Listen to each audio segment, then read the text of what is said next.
You're listening to the Grit to Growth podcast. Real talk with real business owners and professionals who built their freedom the hard way and now want more time, money, and impact. Hello, everyone, and welcome back into the Grit to Growth podcast. I'm joined here today with Lisa Groon out of Sioux Falls, South Dakota. Lisa, how are we doing today? Good. Thanks so much for having me. Yeah, we appreciate you coming out and making time.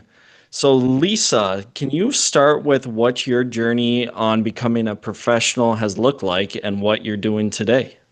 Sure. Yeah.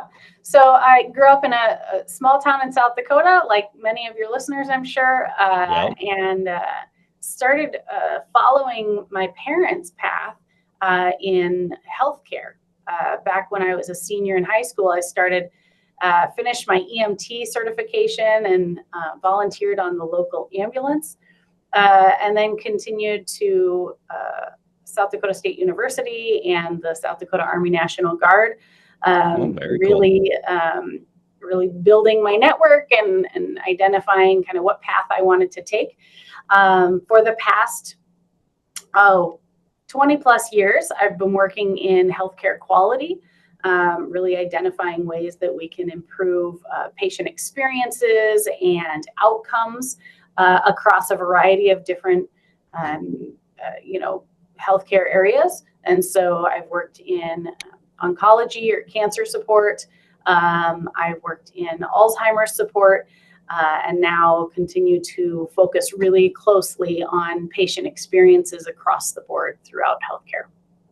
Very cool. Let's go and dive into a little bit. You said it was the National Guard you were part of, right? Yep. I spent 22 years in the South Dakota Army National Guard.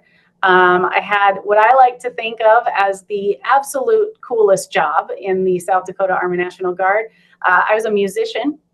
Oh, and wow. So, yep. We were able to support, camaraderie and stewardship across the South Dakota Army National Guard. And I performed as a lead singer for just a normal bar band, except we don't perform in bars.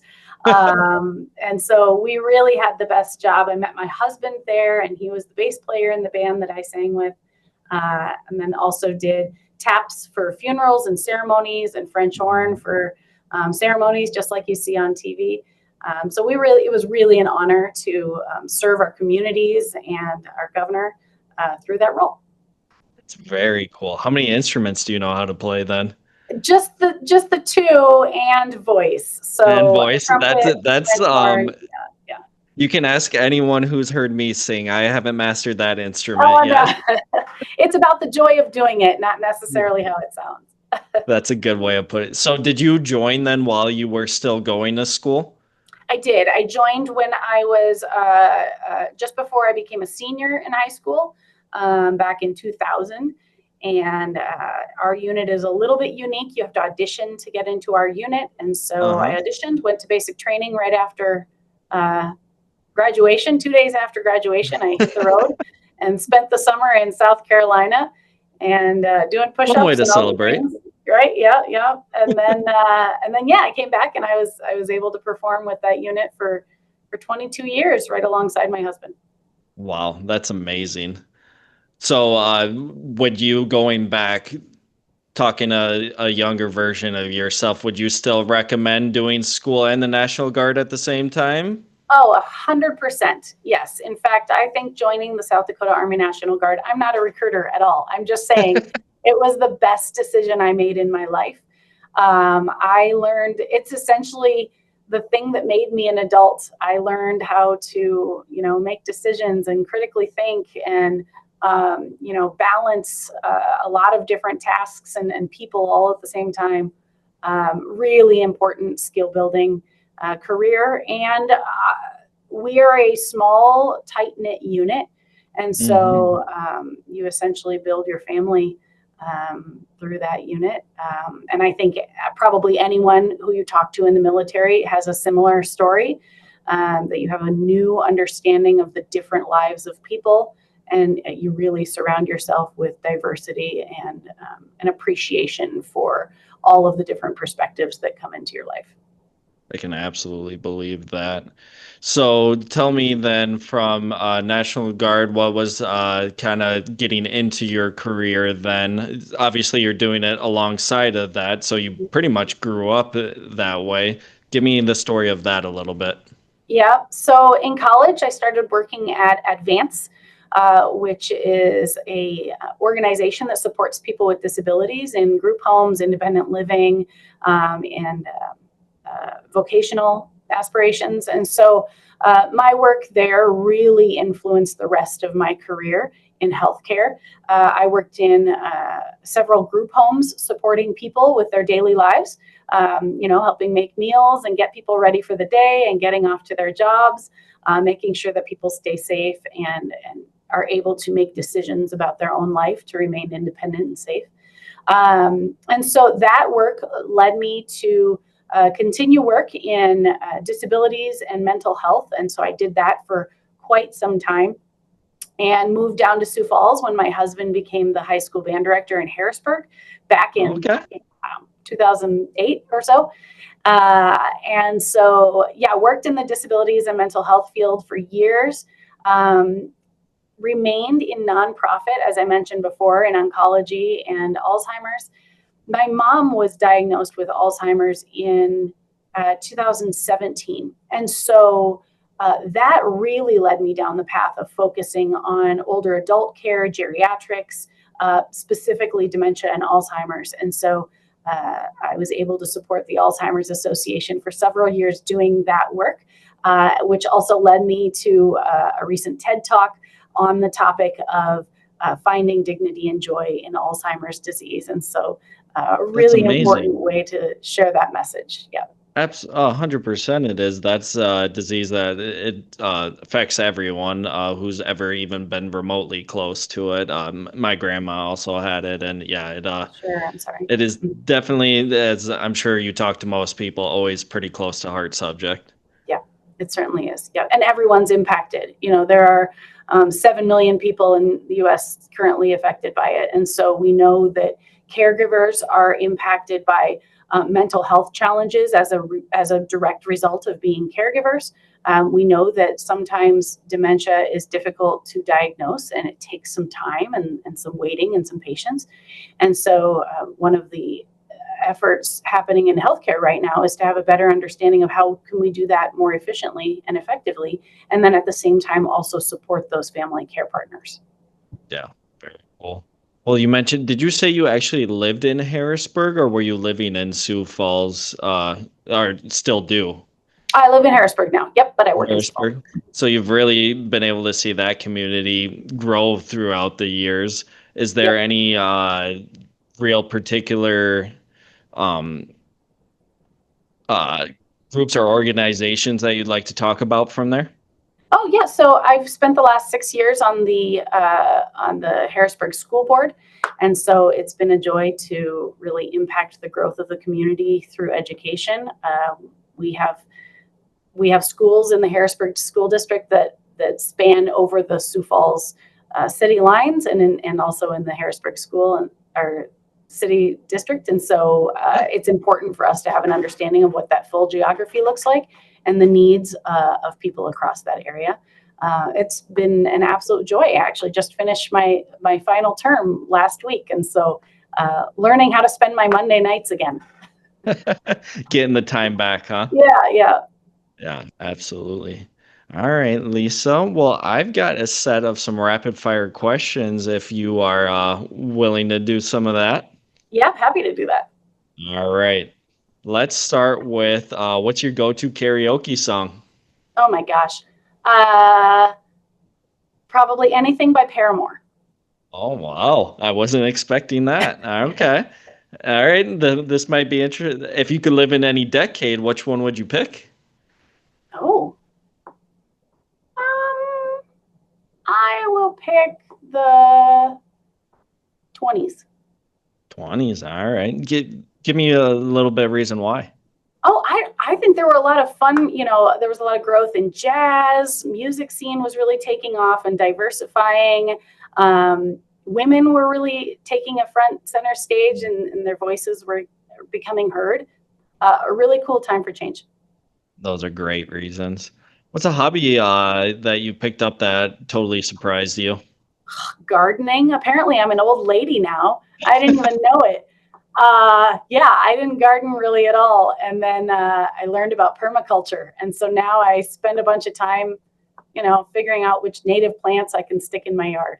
My husband Was loves it. was this year pretty crazy for your garden? I know I just got from my sister these zucchini plants that are like bigger Oh, than it's my huge. head. Like, yeah. Yeah, we're getting rain several times a week right now. Yeah, it's Yeah, been we're great. getting that rain and then we get the sunshine. Yep. It's a good mixture, right?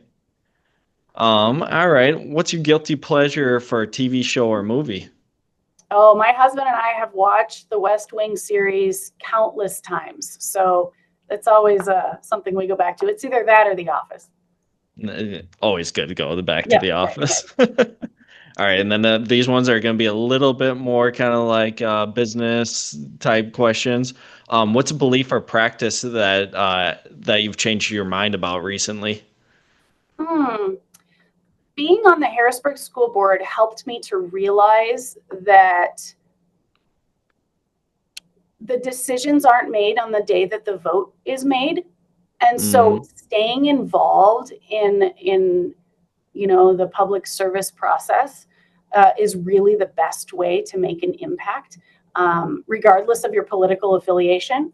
Really keeping your eye on something that's really important for the duration of that discussion. That's really how you make the greatest impact. It's not about a angry email on the day of the vote. that is a very good point, and that leads me to where would you lead someone to if they want to look to get more involved in their local community and stuff like that? Where would you encourage people to look for? Oh, sure. Um, there is an organization in Sioux Falls, and it's national. The League of Women Voters does a fantastic job of compiling information about positions that are, positions that are opening, elections that are coming up. They are also one of the groups that sponsors the Cracker Barrel discussions. Fantastic group that can really help inform you prior to a vote, or just help you understand what the issues are. That's great. All right, I think I'm going to do one more here. What is your superpower and what is your kryptonite? Ah, well, my husband says that my superpower is that I'm a joiner. I will join any initiative, project, club that you've got going on. In fact, I sometimes have to, set up a barrier to signing up for everything. But generally, he tells me that I'm able to enter a room and not feel nervous or worried about who's in the room or who should I talk to or where should I be. And that has really opened a lot of doors for me, feeling confident in talking to anyone, all the way from the CEO to the staff. Before you give the kryptonite side of that answer, Yeah. a lot of people struggle with that part of things. Do you have any tips for the people listening on how to get better at that? Sure. I find that people that are a little bit nervous about that, doing your homework in advance really helps alleviate stress about that. So if you've got one thing that you can talk to, you identify who you want to talk to at that conference or whatever, you do a little homework on the front end and identify what you want to mention when you make that introduction. It gives people a script, and then they don't feel like they have to come up with something on the fly. I found that really effective. Now, I don't have a military background, but is it in the military? Is it the 7 Ps? And for other people, the prior proper planning prevents Oh, piss well, poor we've got a lot of performance. acronyms. I don't know that Yeah. one, but yeah, the rule still applies. If you Just, do your homework in advance, you will be much better prepared for whatever comes your way. all right, let's get to what was the kryptonite side of your answer. Well, maybe it kind of goes in the same line. I'll sign up for anything. And so sometimes It can lead you to some interesting places, I yeah, believe. it leads me to interesting places and it leads me to burnout. And so it's really important that Lisa needs to choose very carefully where she spends her time. And Yeah. so while it seems like a good thing, but man, sometimes you gotta just lay in the hammock, and I'm not great at laying in the hammock. Are you the type of person who doesn't like the idea of beach vacations, of just laying there, lounging around all? No, even if I were doing that, I would have to have I'd have to have like a stack of books, or like, we'll get in this many steps today, or I found this cool thing to do tomorrow. Yeah, no, I'm a planner, and I like to keep a full schedule. That's good. That's good. Well, Lisa, is there anything else that you'd like to promote or talk about before we get out of here? No, it's just been nice to have this opportunity to talk to folks like yourself and your listeners, and share the TED Talk that I recently gave, specifically around finding dignity and joy in Alzheimer's. I'm doing some community events over the next few months around that talk, screening events and Q&A events, so folks can ask more questions about what it looks like to be a caregiver, what Alzheimer's. Do you have a specific date or time or place for any of that?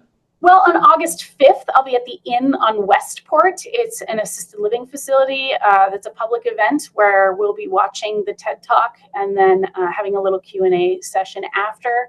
And then coming up this fall, I'll be doing a couple events at Siouxland Libraries, doing the same thing, watching the TED Talk and answering some questions. And so folks can follow along on Facebook or on the TED site to kind of see where those things are going to be. Very good. I was going to say, if they specifically can't make it out to those events, is there a specific TED Talk place that you'd like to send them to? Yeah, I think you have the link in your email. And so if Perfect. Folks want to watch it on YouTube or find me on Facebook, I'm happy to share it too. We will make sure to share that. And with that, thanks again, Lisa, and thanks everyone for listening. Know someone with serious grit and a great growth story? Send them our way at grittogrowthpodcast.com/guest.